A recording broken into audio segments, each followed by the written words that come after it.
So that sucks. So frustrating.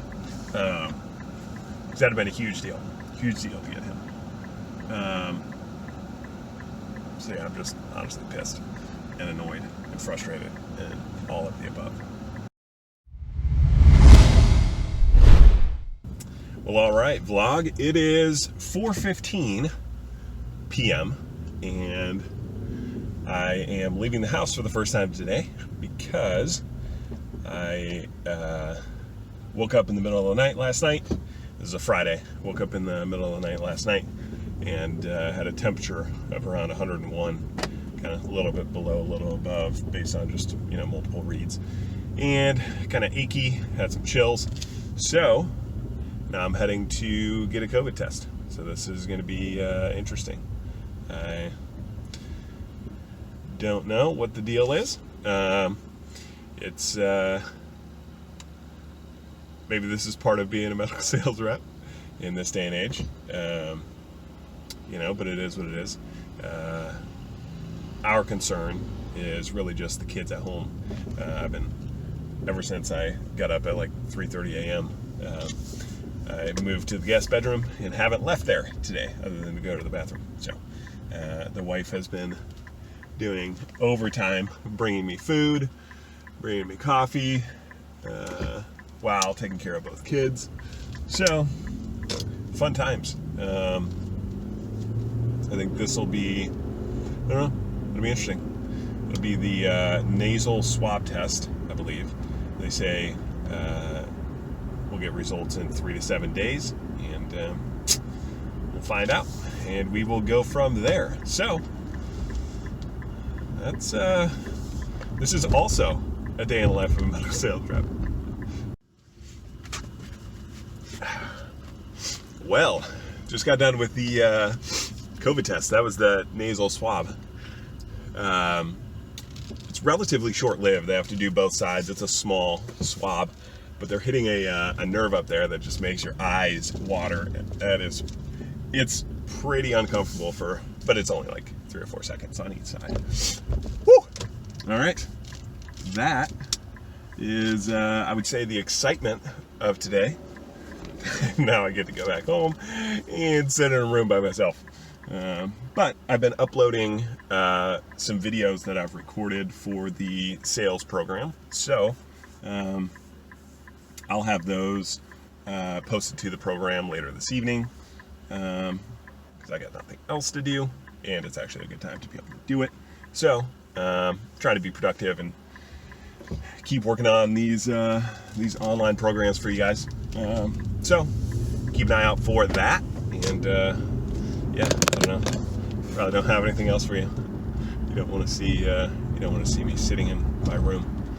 So I should find it's Friday, and I should get results back Monday night or Tuesday morning. So exciting stuff until then. Well, boys and girls, some real horse shit going on right now. It's Wednesday. Good news is I don't have COVID. Found that out yesterday. Did 2 cases with the busiest doc here at the surgery center that I've been working this morning. Honestly, they went great. Like there were a couple of hiccups. Like, anytime somebody's got to use a new product, they've got to change their technique a little bit. But cases went great either way. He's not going to use us, so that sucks. So frustrating. That'd have been a huge deal to get him. So yeah, I'm just honestly pissed and annoyed and frustrated and all of the above. So I don't know what I want to talk about. Just figured I'd share. Like, it's not all roses, and I feel like if you follow people online, especially, they only want to talk about the wins. That makes you feel good. You think that that's like real life, but clearly it's not. You lose a lot of them. Lose a lot of deals, and it's just part of the gig. It's part of sales. It's annoying. It sucks. It's frustrating, especially when you think you've got the better product, and it's like, really, guy? Like, the reasons you're giving me for not using us seem weak. Seems like some straight up weak sauce right there. But I mean, that is why it's so important to have a big pipeline and to be prospecting every week. I mean, ultimately, you can never rely on any one deal, ever. I mean, you never want to put yourself in a situation where one deal is going to be the make or break for you. Like, in all reality, this account, I already have 2 surgeons that are using us.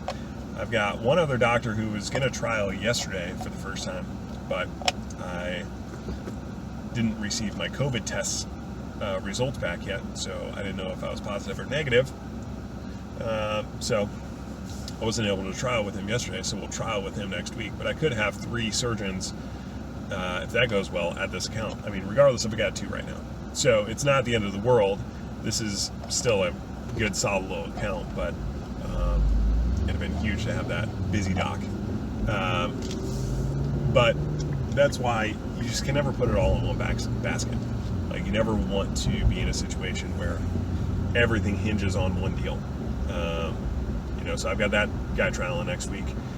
I am meeting with a surgeon downtown Chicago who I'm pretty good friends with, got a good relationship with. Sold a lot of product to him in the past, did a lot of cases with him in the past. I'm meeting with him next week as well. And I've got 2 other doctors that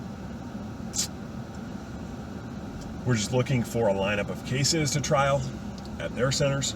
So, we still have good things going. It's frustrating. The doc had 9 shoulders there today. 9 shoulders. That's some old shit. Yeah. Well,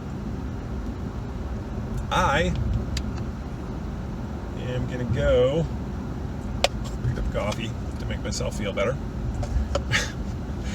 And I am gonna go try to grow the business. I gotta stop at one other account that I'm headed to right now. And then otherwise, back to the grind, back to the fundamentals of sales, which is finding a way to get in front of docs, get the product in front of them, get a demo, anything like that. So,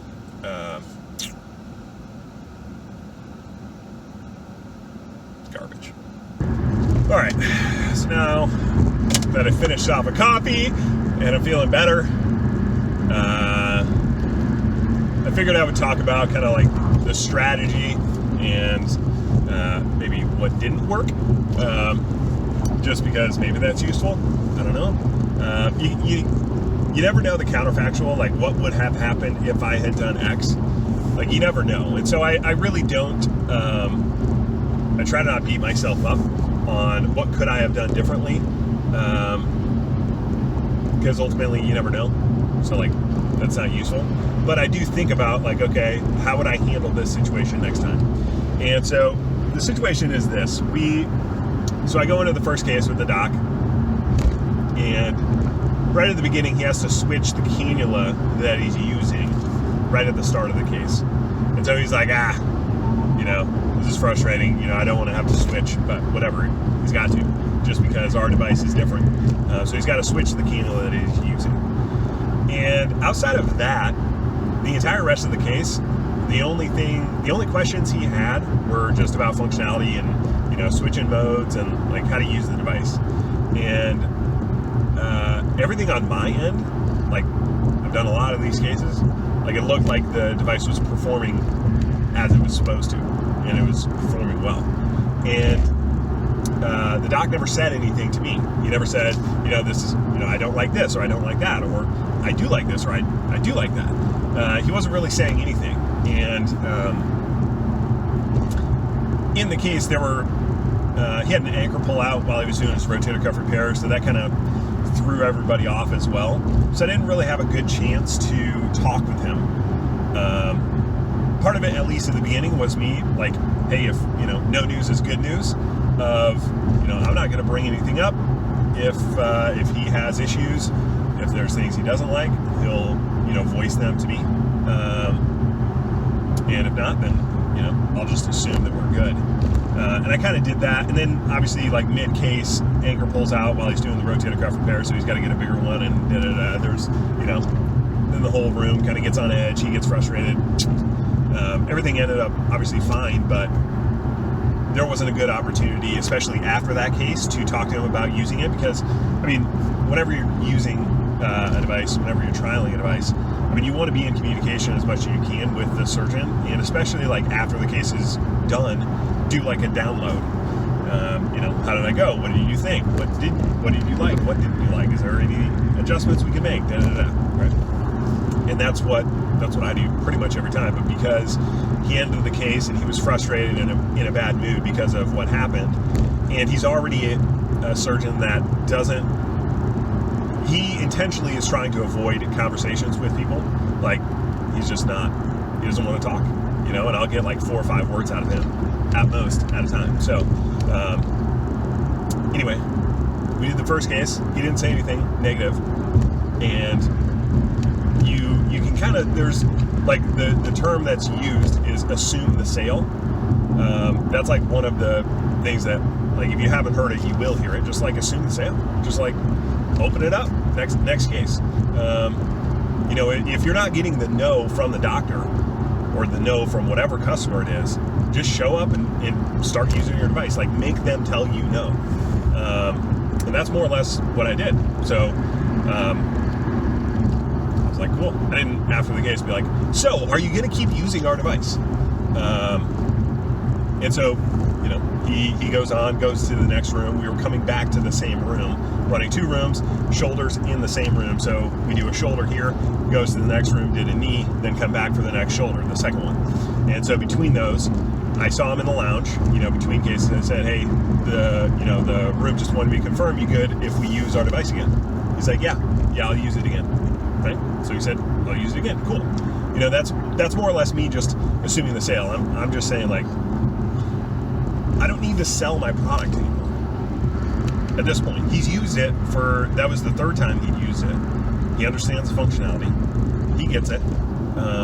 He understands its features and benefits. He understands, at least, is beginning to understand its capabilities, its limitations, etc. Like, there's nothing for me to sell him on. Right? Like, what am I going to sell him on at this point? That's so shaky. All right, sorry about that. My phone, the video was choppy, but I think the audio was still fine. My phone was saying video quality is going to be bad because it was overheating, because it's on the dashboard of my car, and it's just baking in the sun. So, pull it down here. The angle's not going to be very good, but just deal with it. What I was saying is, like, what am I going to sell him on at this point? Like, he's used the device. Now it's just a matter of trying to make it work smoothly, intraoperatively, answer any questions he has, try to manage any objections, handle those objections if I can, etc. So, I'm not there trying to sell him anymore as much as, like, at this point, I'm just going to assume the sale and make him say otherwise. Because it seemed like we were in the driver's seat. He was using it. I thought it was working great. It is what it is. So then we started the second case, and, like, we had a foot pedal issue, so I had to swap foot pedals, but, like, nothing major from, like, the functionality of the device. And, left that case, and I'm like, yeah, cool, thanks. Assume the sale. I didn't, ask him again. I'm like, screw it. I'm just gonna, he's got, 2 more rotator cuffs on the day. We did 2 of the 4 of his 4 rotator cuffs. Like, I'm just gonna keep opening our device, and, until he tells me otherwise. And so I go to the 3rd case, and I walk in the room with our stuff, and they are, like, the patient's already, more or less ready to go. I ran out of the car to get a snack. Anyway, I came back in. They're like, hey, the room's looking for you. When I walked back in with our disposables in hand, and they're like, yeah, he just came in the room and said he's actually going to go back to what he was using before. They're like, sorry for the late notice. So anyway, he's in the lounge. There were a lot of people in the lounge too, because it was lunchtime. So I didn't really want to walk in the lounge, in a relatively small lounge, and then be like, hey doc, why are you not using our device? And then he in front of 6, 7, 8 other people, he's got to be more or less kind of the asshole to me of, here's why I'm not going to use your device. So I tried to delay a little bit to let people clear out. It got to the point where I realized, like, I just have to ask him now, or else I'm not going to be able to catch him before he walks back in the room for the next case. So I kind of bent over next to him and said, hey, I appreciate you trialing our device. Can you give me some feedback, what you liked, what you didn't like about the device, so that, for our own understanding and thinking about product improvements and things like that we changed along the way. So anyway, he gave me his kind of 2 things. He named 2 things. And again, they were, my analysis of it is, one of them is a legitimate complaint, a legitimate objection. The other one is like, not really. But, that's the way it seemed. And then I just end up second guessing myself on, do you not assume the sale? Like, instead of just assuming and like, screw it, we're going to just keep opening, and unless he says otherwise, I'm freaking doing it. Intraoperatively in the cases, hey doc, what do you think about this? What do you think about that? And that's what I did the first time I was with him. So I did 2 cases with him, an ACL and a rotator cuff, 2 or 3 weeks ago. And I was doing that because that's what I more or less always do, because I'm trying to pull out what are the real objections from people. Like, I just want them to be candid with me so that I know if I know what the real objections are, then I can manage them, then I can handle them, then I can at least give my 2 cents on, how to make it better, or, or not, but at least I know. So I didn't do that. I was more or less just assuming the sale when, whereas I'm in the operating room with him, he's using the device. It probably doesn't change the outcome. Like, who knows? Maybe it does, maybe it doesn't. But asking him intraoperatively, hey, what do you think about it? Is there anything you don't like about this device? Is there anything you would change? Is there any reason why you wouldn't keep using us? And more or less try to pull out all of the standard potential objections. I don't know why this guy isn't going. That's we can turn it right here, buddy, with no cars. I know all the potential objections that people are going to say. So, 2-3 weeks ago, whenever we were using it, I was asking him those intraoperatively, saying, hey, what do you think about this? What do you think about that? How well do you think it cuts bone? Etc. I didn't today. I don't know. Like, shit. Maybe that makes a difference. Maybe not. I don't know. Probably not. But still, maybe the rule of thumb, or the way to think about it is, you just have to always be communicating with these docs constantly. Like, yeah, you can assume the sale, as in just open the next one up. You don't even have to ask for their, at some level, you don't even have to ask for the business. Just, hey, how's it going? Do you like the product? Is there anything you don't like? Okay, cool. And as long as they don't say, all right, I'm not going to use this, I'm going to use what I'm, go back to what I was using before, then you just open it. But I don't know. It's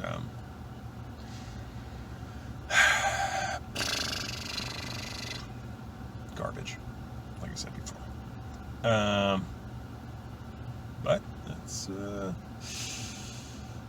that is the fun side of being in sales, and it's funny when you like the staff in the room, when they told me that he had come in there like last minute and said, actually, no, I'm going to go back to what I was using before.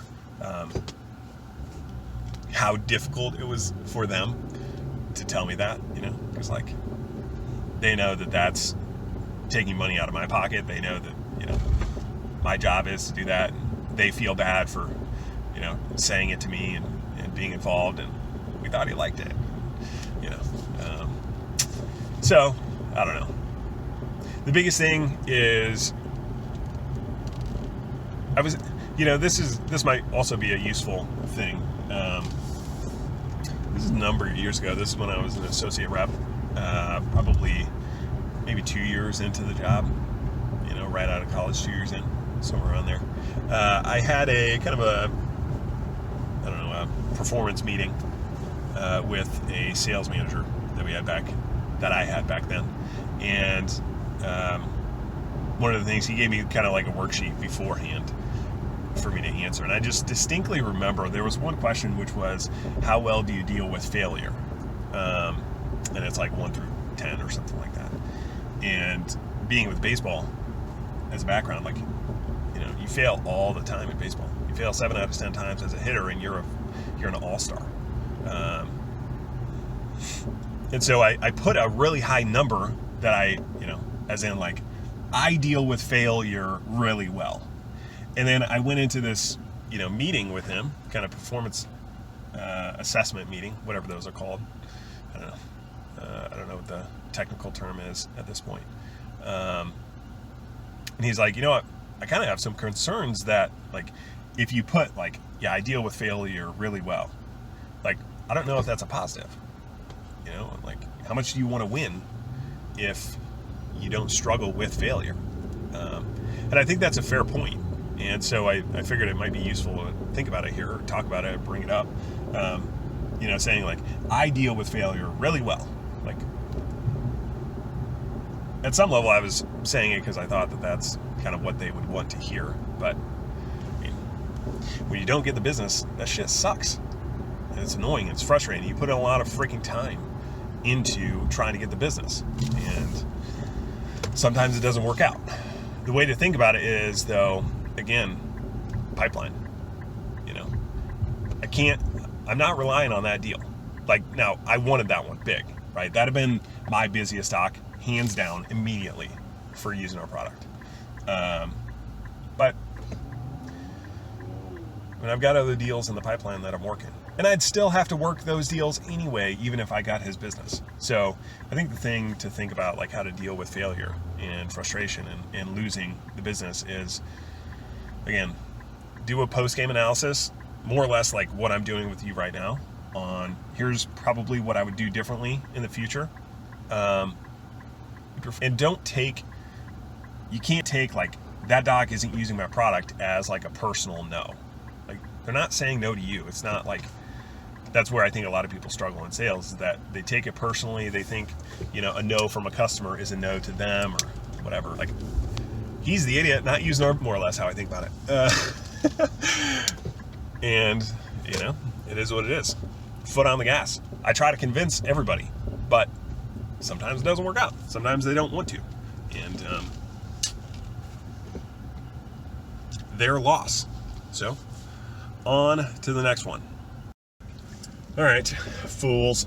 I am headed home now. When I get home, I'm going to be just doing a bunch of some billing sheets, things like that. I've got to do a little bit of an inventory audit for myself, and then looking at my CRM, looking at follow-up opportunities, and just trying to keep growing the business. So yeah, that's probably about all I got for you today. If you like these videos, obviously give us a little thumbs up, and if you want to see more of them, obviously subscribe. The more subscribers we have, I think it probably, obviously it helps to get the video views, but I think it probably also, that's construction, probably also helps with the algorithm, even if you don't watch all the views, to have subscribers that will help your help my page rank better. So anyway, if you haven't subscribed, just subscribe. No big deal. It's easy.